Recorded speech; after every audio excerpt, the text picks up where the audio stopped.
Vikram super. நான் அந்த மாதிரி உண்மையானே பேசுற மாதிரி பேசுங்க.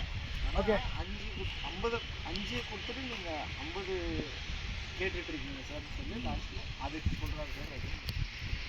இது எவ்வளோ நேரம் ஆகும் தெரியல. வாய்ஸ் கொஞ்சம் கோஆப்ரேட் பண்ணுங்க. நான் வந்து ஸ்லோவாக இருந்தால் வாய்ஸ் ப்ளீஸ் ஆமா. இப்போ நம்ம அப்படியே அங்க போய் ஆஸ்கார் 10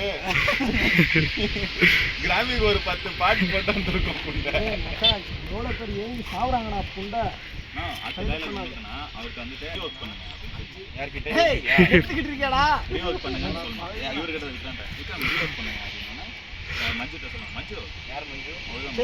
சேதன் மஞ்சு ரீஒர்க் பண்ணுங்க. ஏன் சார் நல்லா இருக்கு சார், நல்லா இருக்கு, சூப்பராக இருக்கு, ஃபேண்டாஸ்டிக், எக்ஸலன்ட், மார்வலஸ். பட் அந்த ஒர்க்கு பே பண்ணுங்க. அப்போனா கிளைண்ட் தானே பே பண்ணுவாங்க. Client not is satisfied.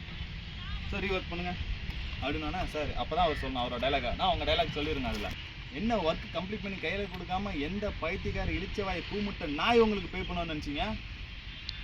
Work பண்ணாலே காசா இல்லை ஒர்க்கு கம்ப்ளீட் பண்ணி கையில் கொடுத்தா காசா? என்ன விக்ரம் சொல்கிறது இல்லையா? அப்படி மறுபடியும் விக்ரம் கொடுக்கணும். விக்ரம் அவுட் ஆஃப் 550 வாங்க. உங்களுது பண்ணலாம் முச்சலாம்.